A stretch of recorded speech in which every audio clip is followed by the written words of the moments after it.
আফতাব আলীর উদার মানসিকতা ৩৬ শান্তির বাজারের নিখোঁজ যুবককে পাওয়া গেল কৈলাসহরে।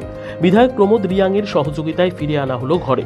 ঘটনার বিবরণে জানা যায়, প্রায় গত ১.৫ মাস নিখোঁজ ছিলেন সুরেশ রিয়াং তথা ওই এলাকার কুমার শানু। জানা যায়, সুরেশ রিয়াং কিছুটা মানসিক ভারসাম্যহীন। বহু জায়গায় খোঁজাখুঁজির পরেও কোনো খোঁজ পাওয়া যায়নি সুরেশ রিয়াংয়ের। শান্তির বাজার মহকুমা এলাকায় বিভিন্ন বাজার এবং রাস্তায় ঘুরে ঘুরে কুমার শানুর গান পরিবেশন করে থাকেন। পাশাপাশি পথ চলতি এবং বাজার এলাকার মানুষকে বিনোদন দিয়ে থাকেন সুরেশ রিয়াং। বাড়ি ৩৬ শান্তির বাজার মহকুমা অন্তর্গত গঙ্গা রায়পাড়ায়। জানা যায়, গত ১.৫ মাস আগে নিজ বাড়ি থেকে পায়ে হেঁটে নিখোঁজ সুরেশ রিয়াং শান্তির বাজার রেল স্টেশন থেকে রেলে চেপে চলে আসেন কুমারঘাট রেল স্টেশনে। এরপরে পায়ে হেঁটে কুমারঘাট রেল স্টেশন থেকে কৈলাসহর চলে যায়।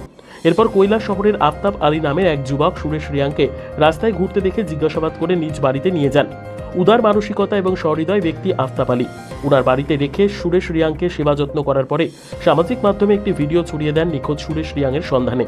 সামাজিক মাধ্যমে সেই ভিডিও নজরে আসতেই পরিবারের লোকজনের সঙ্গে কথাবার্তা বলে ৩৬ শান্তির বাজার বিধানসভা কেন্দ্রের লোকপ্রিয় বিধায়ক প্রমোদ রিয়াং এবং আইপিএফটি অর্গানাইজিং সেক্রেটারি বারিক ত্রিপুরা এবং জনজাতি মোর্চার রাজ্য কমিটির সদস্য রামবাবু রিয়াং সামাজিক উদার মানসিকতায় কৈলাসহর থেকে ঘরে ফিরিয়ে আনা হলো নিখোঁজ সুরেশ রিয়াংকে। নিখোঁজ সুরেশ রিয়াংকে কৈলাসহর থেকে ফিরিয়ে এনে পরিবারের হাতে অবশেষে তুলে দেওয়া হয় জনজাতি মোর্চার রাজ্য কমিটির সদস্য রামবাবু রিয়াং এবং আইপিএফটি অর্গানাইজিং সেক্রেটারি মানিক ত্রিপুরার পক্ষ থেকে। এই সময় মানুষ যখন নিজের জন্য ভাবছেন, তখন কৈলাসহরের যুবক আফতাব আলীর পাশাপাশি ৩৬ শান্তির বাজার বিধানসভা কেন্দ্রের বিধায়ক প্রমোদ রিয়াং এবং বিশিষ্ট সমাজসেবী মানিক ত্রিপুরা রামবাবু রিয়াংয়ের মতন মানুষের এই ধরনের সামাজিক মানসিকতা মহকুমা সহ বিস্তীর্ণ এলাকার মানুষ তাদের সামাজিক মানসিকতা প্রশংসা করেছেন। দেখিয়ে দিলেন, ইচ্ছে শক্তি থাকলে সামাজিকতা করা সম্ভব এবং মানুষ মানুষের জন্য।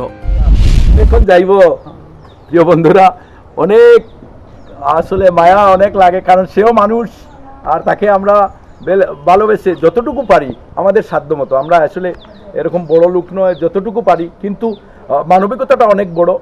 আর সেই মানবিকতার কারণে আমার খুব নজরে লেগেছিল তাকে, কারণ সে এমন এক পাগল অনেক আছে এই বাজারে, অনেক মানসিক ভারসাম্যহীন লোক আছে, অনেক আছে। আরেকজন ঋষি আছে, আরেকজন মনোজ সরকার আছে, এরকম আরও অনেক আছে। আমার এখানে আগে ছিল সুবল, এসব সব, কিন্তু সবাই বলতে পারতো আমাকে ভাত দাও, আমার খিদা লেগেছে, আমি ভাত খাবো, আমাকে ভাত দাও, সবাই বলতে পারতো দোকানে একটা চা খাওয়াও, একটা রুটি খাওয়াও। কিন্তু এই লোকটা আসলে সঞ্জয় এটা বলতে পারতো না কাউকে, কারণ সে কারো ভাষা বুঝতো না, এবং সেও কাউকে বললে মানুষ তার ভাষা বুঝতো না, দুটাই আলাদা আলাদা ছিল। তার জন্য সে ক্ষুধার্ত ঘুরছিল। আর যেখানে সে থাকতো, এখানে অনেকটি আমি অনেক সময় বলি গুন্ডা কুত্তা বলি, একটা কুকুরের গ্রুপ আছে যেটাকে আমরা মালিকহীন কুকুর। এই কুকুরের গ্রুপগুলা অনেক সময় বড় বড় গরুকে আক্রমণ করে, মানুষকে আক্রমণ করে। সেই জায়গায় পড়লে ভীষণ অসুবিধা হতো। আর বর্ডারের দিকে যেটা হইলে তো আর অন্যরকম হতো। যাই হোক, অনেক কিছু উপরওয়ালার অশেষ মেহেরবানি, আমরা ওকে ঠিকমতো তাদের গার্জিয়ান এবং ৩৬ শান্তির বাজারের মাননীয় এমএলএ প্রমোদ রিয়াং স্যারের উদ্যোগ এবং মানিক ত্রিপুরা স্যার, আবার এসডিএফও স্যার, কৈলাসহরের এসডিপিও হিরঞ্জন স্যার, সবার উদ্যোগে, তার কেউ না থাকলেও দেখা গেছে অনেক মানুষ আছে, তার কেউ না থাকলেও দেখা গেছে, তার জন্য মানুষ হৃদয়বান। এর জন্য সবাইকে ধন্যবাদ জানাই। আর আপনারা তাকে নিয়ে আরও ভালো রাখবেন, এটাই আমি আশা রাখি। ধন্যবাদ সবাইকে।